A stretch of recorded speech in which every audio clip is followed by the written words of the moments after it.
Mosikoli nanga yazali akolobe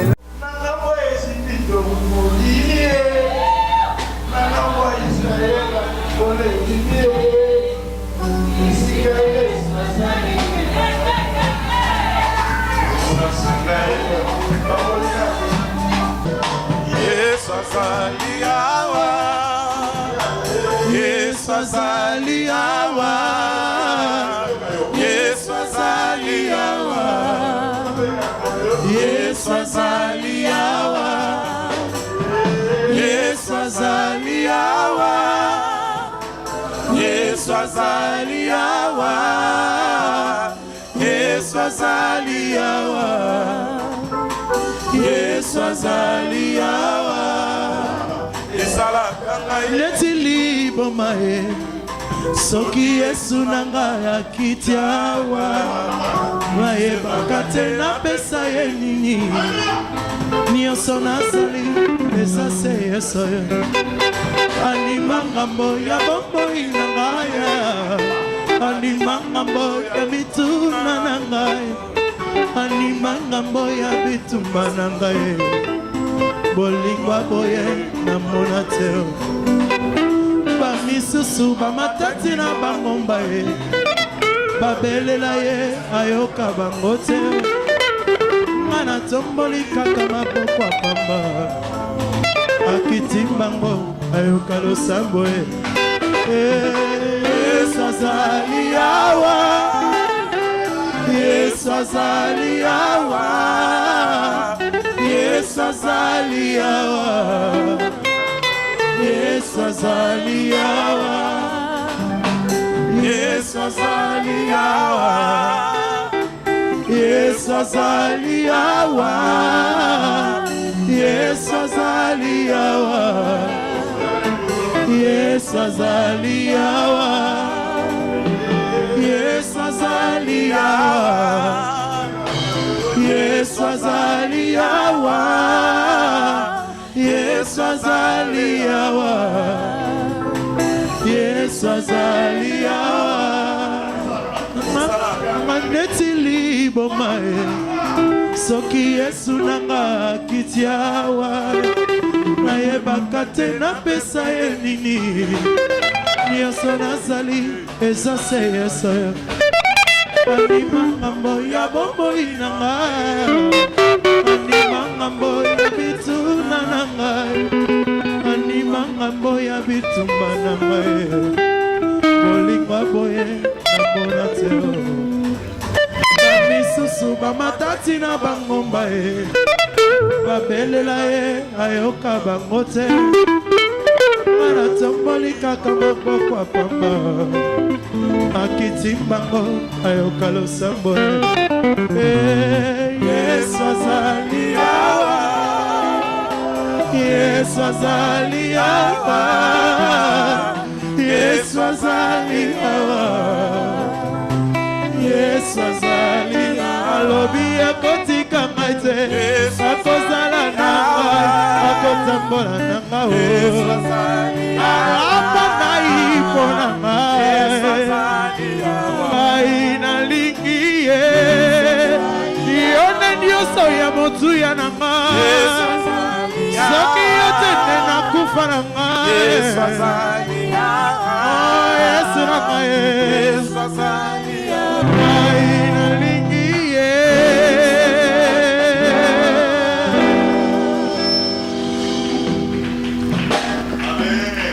Amen. Deuxième Samuel, chapitre 5. Totanga verset 6. Totelemi pona ko honorer maloba na Nzambe. Totelemi pona ko honorer maloba na Nzambe. Pe tokozala na mwa petite exhortation. Pasteur a aussi la lecture en français. 2 Samuel 6. 2 Samuel chapitre 5 verset 6. Le roi marcha avec ses gens sur Jérusalem contre les Jébusiens, habitants du pays, dirent à David, tu n'entreras point ici, car les aveugles, même les boiteux, te repousseront. C'est pour les dire, David n'entrera point ici. Parole du Senhor. Português.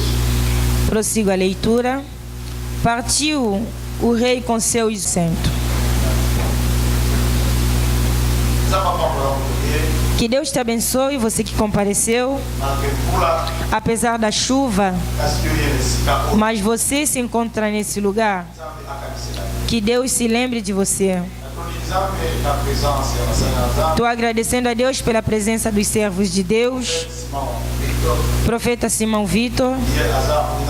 Ele é nosso amigo. Ele é angolano. Mas ele está aqui já há um bom tempo no Brasil. Hoje ele veio nos fazer visita mais uma vez. Ele já é de casa. E meu filho, pastor Mandala, que está aqui comigo. Estou agradecendo a Deus por você que está aí sentado ouvindo a palavra de Deus. Eu quero relatar sobre uma história muito boa. No versículo onde acabamos de ler, é a história de Davi. Muitos, quando falamos de Davi, sabemos ou temos conhecimento daquele Davi que lutou contra Golias. Davi quer dizer um homem pequeno. Um homem pequeno que derrubou um gigante. O mundo deixou essa ideia ou esse pensamento sobre Davi, que Davi é aquele pequeno que derrubou um gigante. Mas afinal de contas esquecemos que Davi tem uma história da vida. Davi se tornou rei não porque ele quis, mas ele se tornou rei porque Deus é quem quis. Se for ver a história do Davi, apesar da sua fé, apesar da força dele, mas foi Deus quem quis que ele se tornasse rei. A sociedade não quis Davi como rei, não. Eu vou repetir para você entender. A sociedade não quis o Davi como rei. Desde a casa dele, o pai do Davi, junto com seus irmãos, nunca nenhum dia quiseram Davi como rei. Vai vendo que na família dele, ele era meio rejeitado. Por quê? Porque viram ou achavam que ele não tinha capacidade nenhuma. Mas afinal de contas, a capacidade do homem, as pessoas podem não anotar, mas Deus sabe. Eu vou repetir. A capacidade de um homem Capacité a mutu. pode ser menosprezada pela sociedade. Na société. Mas Deus, na sua soberania, Kasi nzambe na bonzambe na ye. mesmo os homens não acreditando, Même si batu bazonzima te. mesmo os homens menosprezando, Même si batu bazobwakisa bazo négliger. presciência, Kasi nzambe na présence na ye. presciência, Nzambe na appréciation na ye. isso na sua soberania, Na souveraineté na ye. Deus entende Nzambe akomprenaka. este homem capaz, Ete mutu oyo aza capable. que conhece o coração do homem, Nzambe ayebi motema ya moto. e Deus, Mpe Nzambe a família de Davi, libote ya David nunca considerou Davi batikala koconsidere David te como um rei. lokola mokonzi. Ele era o filho menor da casa. Po ye azalaki mwana ya suka ya ndako. Ele estava apacentando ovelhas do pai. Abande kobokola bampate ya papa. Os guerreiros da família Me baoyo bazalaki bakolo ya famille, eram os mais velhos. baoyo bazalaki baguerrier na kati ya famille bazalaki bamikolo. Só que Israel estava numa batalha, Sauf que Israel ezalaki na bitumba moko. enfrentando um inimigo forte. Babandaki koafronte ennemi oyo azalaki makasi. Filisteu, Bafilistin. na época de Davi, Na tango wana ya David era um povo que entendia mais de guerra. bazalaki peuple oyo bayebaki bitumba malamu. Biblicamente falando, soki tobi tolobela na ndenge ya bitumba bafilistin era mais forte que Israel. bango bazalaki makasi koleka baisrael. Quando eles desafiaram Israel, ntango bango basalaki israel defi, Saul como rei, saul lokola mokonzi todos os seus generais, mpe bageneral na ye nyonso ninguém se levantou moko na bango te atelemaki para enfrentar os filisteus. mpo na afronte bafilistin. Naquela época, na ntango a wana batalha era diferente, bitumba ezalaki diferent porque Golias po ete goliat pediu uma batalha asengaki bitumba moko entre duas pessoas, mpo na bitumba ya bato mibale, ele ye e o outro de Israel. mpe mutu mosusu. Ninguém poderia naquele dia dizer que eu vou lutar com Golias. mutu mosusu akokaki kokɔta makambo wana te aloba ngai na kobunda na goliat. Nem Saul conseguiu. meme saul akokaki Nem te, o Abner, o general de Saul, conseguiu. meme general ya saul akokaki te. A Bíblia disse: kasi bible elobi Davi chegou. david akomaki Eu vou encurtar a história. na kokata mokuse histoire, Ele disse que eu vou lutar com ele. alobi ngai na kobunda na elombe oyo. Davi não lutou com Golias david abundaki na goliat te só porque naquele dia ele teve a ousadia. po ete mokolo wana ye azalaki na audace.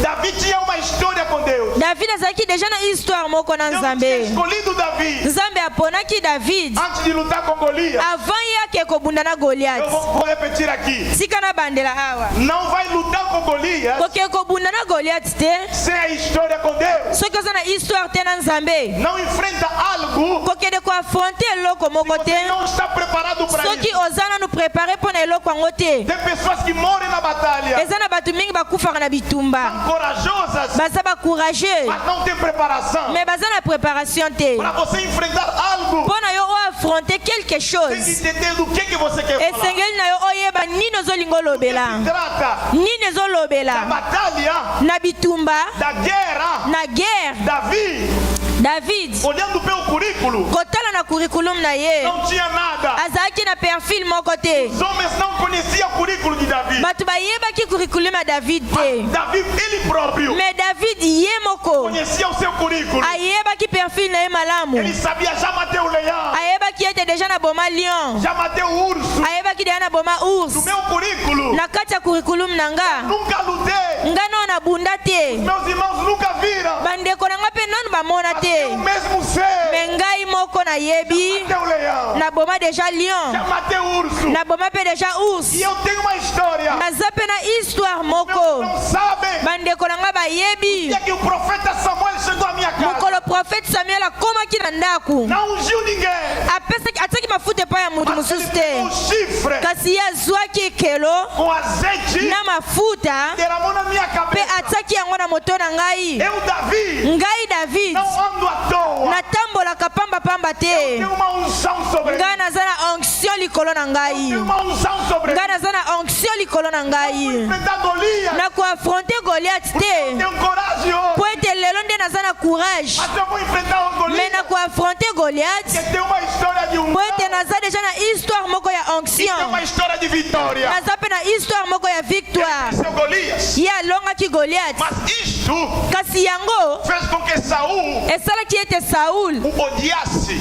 abanda koimite ye, O odiasse. abandi koyina ye, Ele odiou. ayinaki Davi fugiu. mpe david akimaki, Mas Deus é Deus. kasi nzambe aza nzambe Não deixou Davi matar Saul. atikaki apemetaki te david aboma saul. Não, vou parar aqui. na otelema mwa moke awa Saul saul era ungido. azalaki wen Ungido não mata ungido.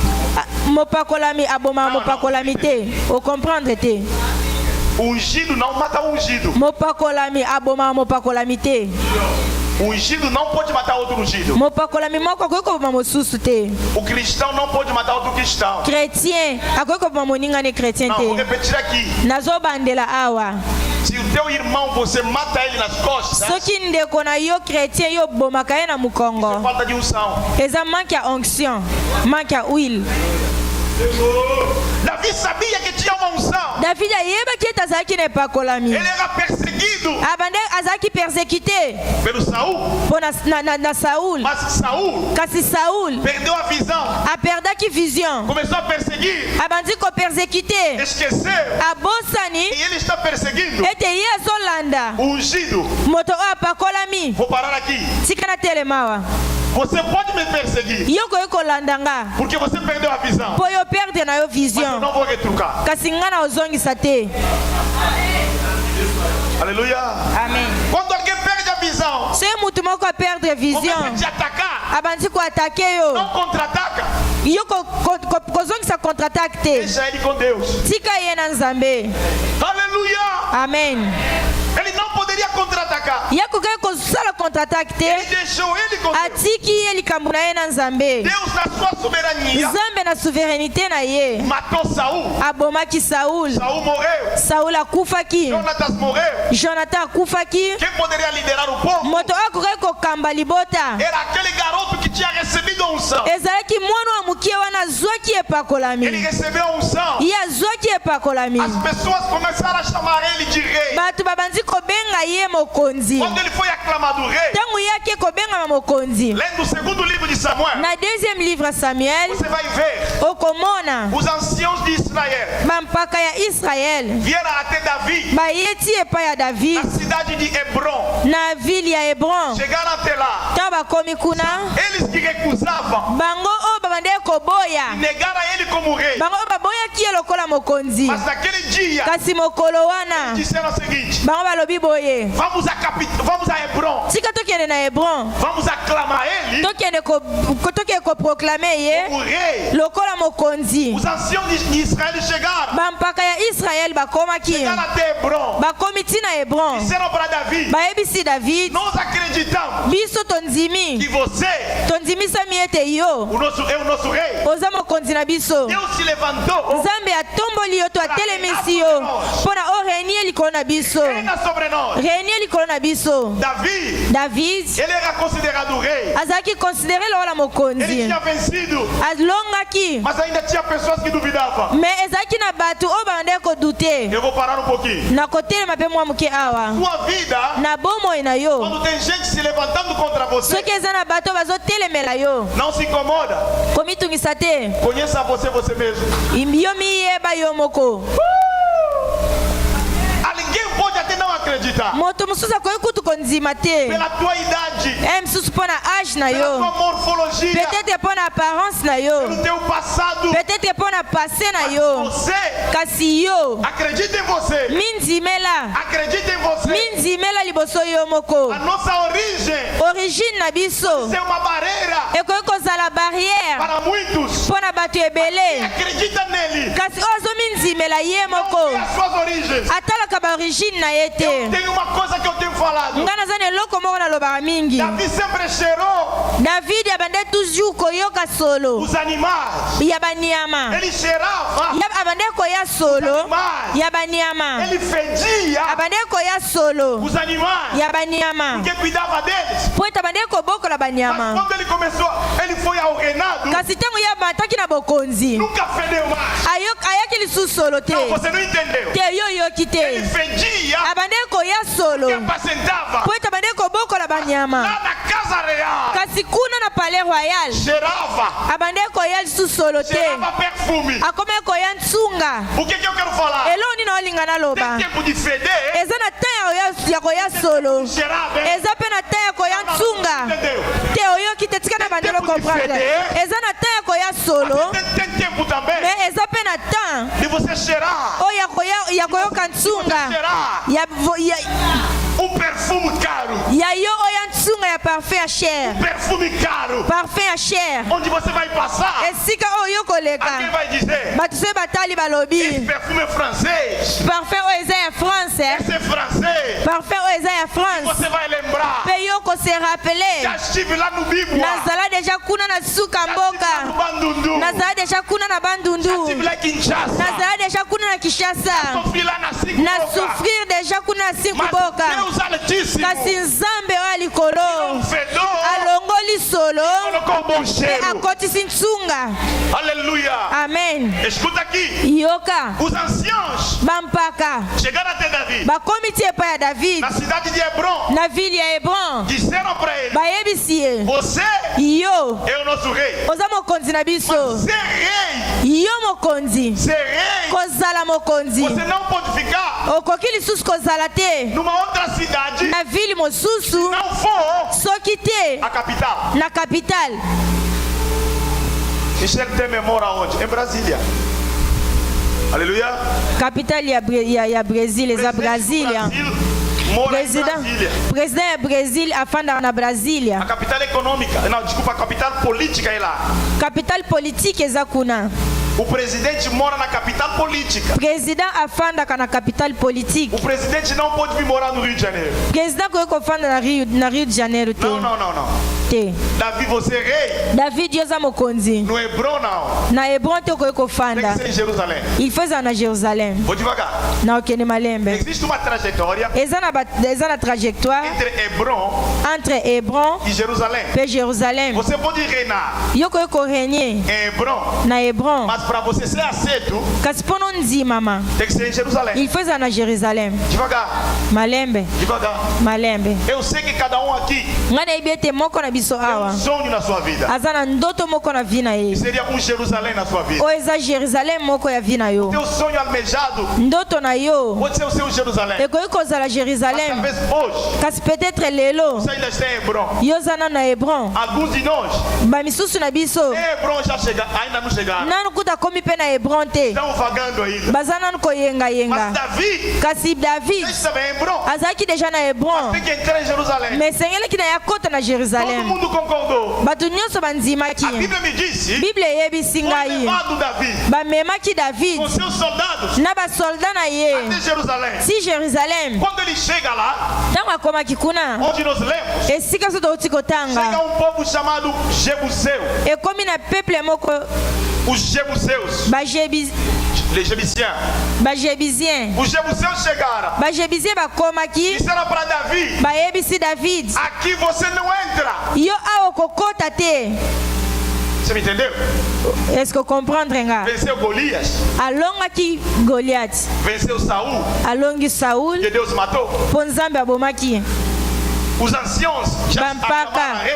baproclame déjà roi. Mas quando ele chega em Jerusalém, Kasi ntango akomi na Jerusalem os Jebuseus disseram: bajebizien balobi aqui você não entra. awa yo okota te. Sabe por que você não vai entrar? Oyebi mpo na nini okoki kokota te? Até os cegos Meme baaveugle e os coxos na bato bakata na makolo não vão te deixar bakoka baotika yo okota te.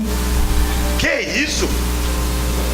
Alguém que venceu Golias, Mutu oyo alongi Goliath, mas o povo de Jebuseu me peuple ya jebisien dizendo que nem os coxos, bayebisi ye meme bakoka nem os cegos meme baaveugle vão te deixar entrar. bakopermetre yo okota te. Deixa eu raciocinar. Tika nga na meka Como kokanisa pregador, lokola motei. sabe o que ele queria dizer? Boyebi anda balingaki koloba nini Aqui awa você pode lutar só com cego e coxo, eza suffisant obunda kaka na bakoka na baaveugle mas você não vai vencer eles. mokolonga mpe bango te. É por isso você vê que eles dizem, Yango na omona bango balobi isso significava elingaki kolakisa Davi ete não pode entrar. David akokaki kokota te na Jerusalem. Alguém que venceu Golias, Moto oyo alongi Goliath o cego vai vencer ele. aveugle alonga ye.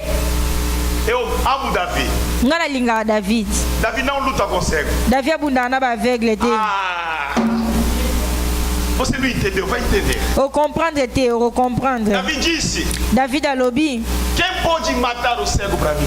abi nani akoki kobomela ngai aveugle, Quem pode matar os coxos para mim? abi nani akoki kobomela ngai bakoka. Vai no nível na Eles não são nem do meu nível, não chegam nem aos meus pés. não que não vale para comprar. Eu vou devagar aqui para você entender. Há certas pessoas que não adianta brigar com ele porque não chega nem aos teus pés. Há certas coisas não adianta seguir porque não é do teu nível. Pode até levantar contra você, mas deixa que outras pessoas vão vencer ou vão lutar por você. regarder. Davi olhou a si mesmo e disse: eu brigo, eu luto com gigante. On met avec os covardes. Se eu bater num cego, sou covarde. Alléluia. Amém. So on met dit coco dans ma casa. Se lutar com um aleijado, com um coxo, você não é forte. Melhor lutar com alguém que tem duas pernas. Luta com alguém que tem a visão. Eu vou brigar com cego. Ngapena que kobunda na avegle. Eu sou covarde assim não. Ngaza covarde boete. Eu vou lutar com coxo. Ngana obunda na mutakata na makolo. Você batendo um coxo na rua, você é um covarde. Solo bobeta mutakata na makolo na balabala. Procura um homem igual a você para você. Luka mutu oya kokani na yo azana makolo mibale maboko mibale bunda na ye. Davi alobi ngai. Eu vou entrar em Jerusalém. Na kota na Jerusalém. Mas coxos. Kasi moto abuka na makolo bakoka. Cegos. Pe ba aveugle. Eu vou procurar aqui. Na kolukaka awa na kati. Ele perguntou. Atuni. Quem quer vencer coxo para mim? Nana ngaza aposa abundela ngana bakoka. Existem coisas. Ezana makambu mususu. Eu não posso me rebaixar. O ngana ko komi kiti satina niveau ana te. Não, vou repetir. Te tika na bandela ngo. Existe problema. Ezana ba problème mususu. E eu não posso me rebaixar. O ngana ko komi kiti satina niveau ana te. Existem ataques. Ezana ba attaque mususu. O rei não pode deixar o trono. Oyo roi ko tikela ngo kiti na ya bokonzi te.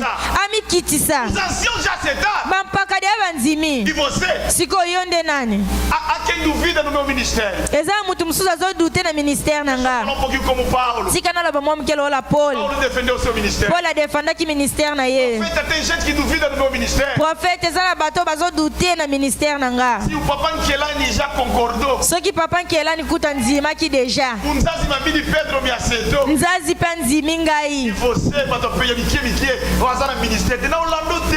E você, uma pequena coisa que não chega nem aos meus pés, vai chegar dizendo que ele não tem mistério. Pouco me importo com isso. Eu não posso me importar com esse tipo de gente. Os outros têm na ministério nanga. Ficar batendo boca. Alenga pena banda rolanda yo. Jamais. Aveugle. Cego, eu não sigo. Aveugle, jamais. Na koe kolandote. Eu vou mandar Pedrito, Xavier, eles é que vão te pisotear. Eu vou chamar Ivete e Francisca, os intercessores, vão pisoteando naqueles demônios. Porque eu não posso me rebaixar para tanto, não. Vocês, sendo meus soldados, vão pisoteando aquelas formigas. Amém. Quem era o cego? Aveugle de nani. Agora eu quero ter uma revelação aqui. Se quando ali na Bíblia sabe a revelação awa. O cego aveugle é que não enxerga. Azamutu amona kate. Não é? Yangote. O cego aveugle é gente sem visão. Azamutu azangi vision. Gente sem visão moto azangi vision nunca vai acreditar em você. Akoyo konzimelo ata mukolo moko te. Você não entende, eu vou repetir. O comprendre desera na bandela. As pessoas que não têm visão moto o azana vision te. Vão achar que todo mundo não vai dar certo. Abando mona makamba batunyo so yebando simba te. Eu não consegui. Pongala koka kite. Como que você vai conseguir? Deni yo kokoka. Você não conseguiu. Yo koka kite. Porque você não tem visão. Poyo zana vision te. O cego aveugle e que não tem visão. Eza mutu azangi vision. Não ande atrás dos cegos. Komekate osepelisa aveugle. Não ande atrás. Kotambola na cima ya aveugle te. Kotambola na cima ba aveugle te. Kotambola na cima ba aveugle te. Sabe aquelas pessoas que não conseguiram na vida? Nunca vai te dar um conselho de você conseguir. Ele mesmo não viu. Como é que ele vai conseguir te fazer ver? Por isso não aceita qualquer conselho, não. Mulher casada, mas vai receber conselho naquela. Mulher casada, mas vai pedir conselho naquela mulher que não casou. Ela nunca casou, vai te dar que conselho?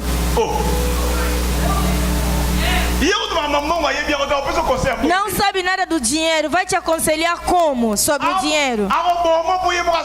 Só vai te destruir porque ele mesmo não tem visão. Alguém sem visão não vê, também não vai enxergar o que é teu. Por isso os cegos disseram: Davi aqui não entrará. Mas Samuel tinha visto Davi. Samuel viu viu Davi, ele fez sentar os irmãos dele. Ele tinha revelação. Ele disse, esses que eu estou vendo aqui, não são eles. O rei não se encontra aqui. Eu estou vendo, estou sentindo o rei aqui no coração. Tragam-me. Quando trouxeram, ele disse, este. Aquele que tem visão é que enxerga. O que tem visão pode te ver melhor, mesmo você colando a calça ainda. Tem alguma coisa que as pessoas que usam a ciência oculta entendem melhor que até os crentes.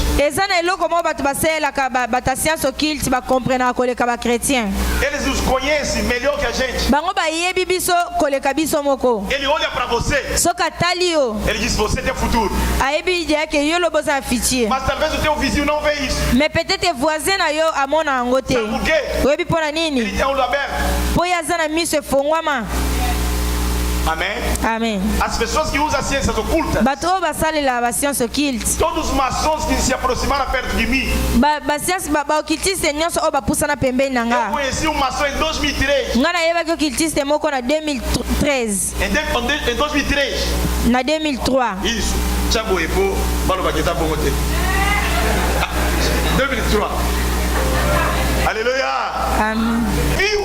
Saindo de Angola. Mas ele olhou para mim. Disse para mim, você tem futuro. Ele tem olho aberto. Aleluia. Amém. Mas os cegos que nunca enxergam nada nunca vão acreditar em você. O segundo elemento que não acreditou era coxo. Ele mesmo nunca conseguiu andar direito, vai te ajudar.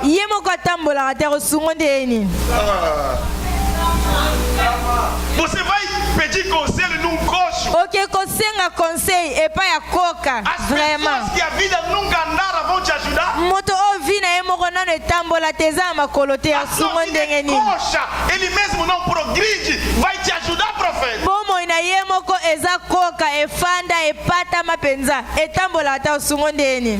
O coxo não vai te ajudar, porque ele não sabe andar. Você quer um conselho? Procura gente que anda. Tem a unção de Pedro. Mesmo velho.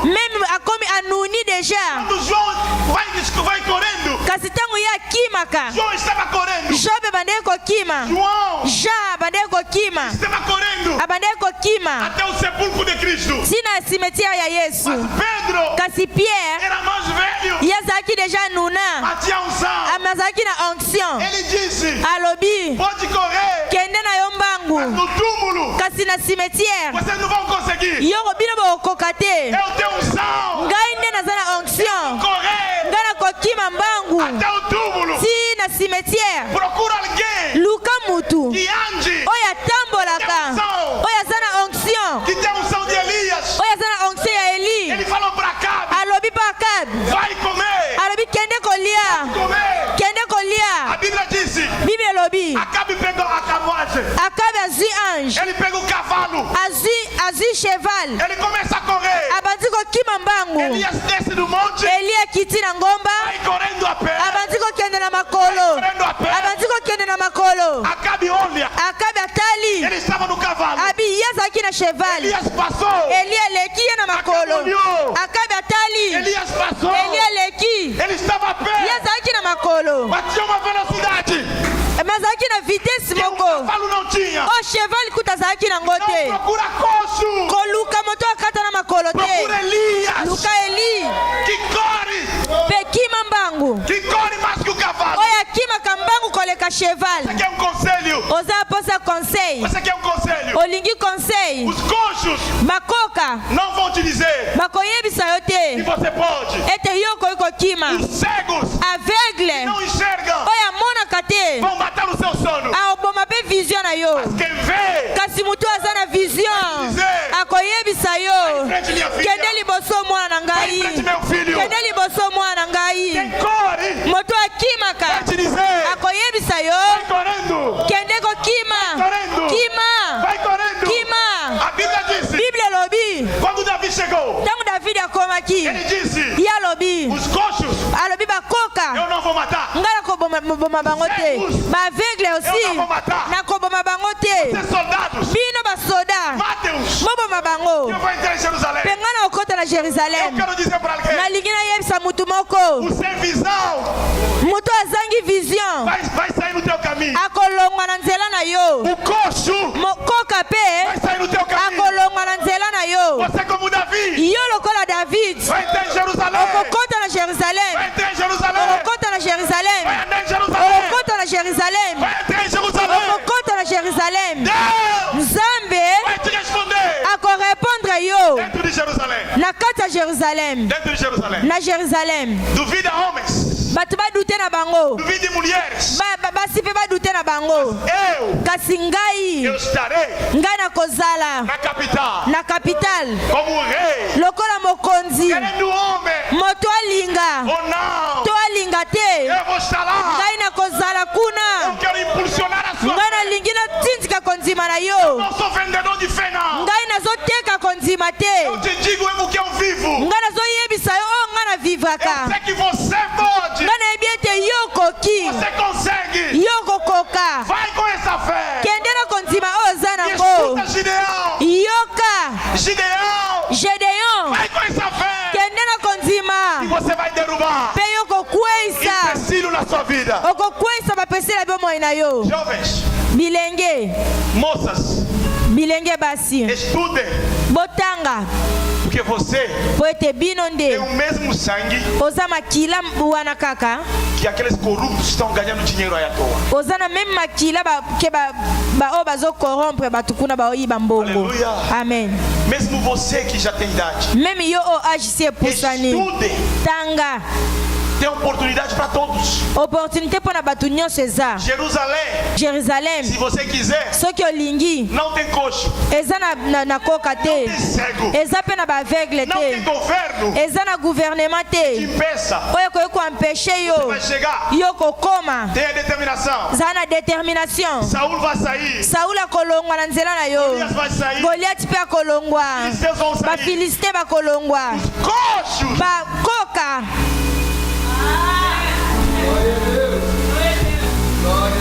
Por incrível que pareça, malgré o mona na passe, os últimos inimigos me ba enemi asuka eram pequenos. Bazaki mikie na makasi, bazaki na makasi mukie. Você não entendeu. Há muita coisa que você venceu foi mais difícil. Que pode te complicar, são coisas pequenas, mas te complicam mesmo. Os inimigos complicaram ele. Foram inimigos pequenos que ele podia muito bem vencer. Cuidado com coxos e cegos. Eles podem fazer você faltar Jerusalém.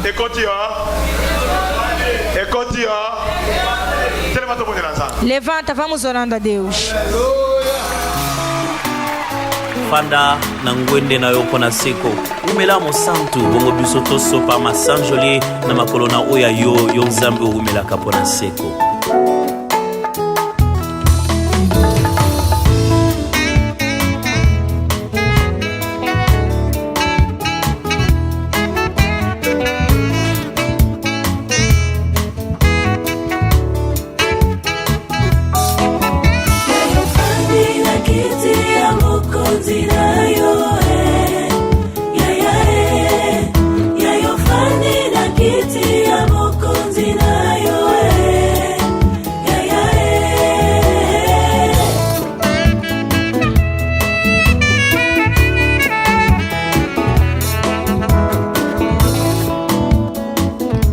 Yayo fanda poto pe Mateo, yayo fandi poto pe Mateo, nkasio fandi poto kokisa nyonso.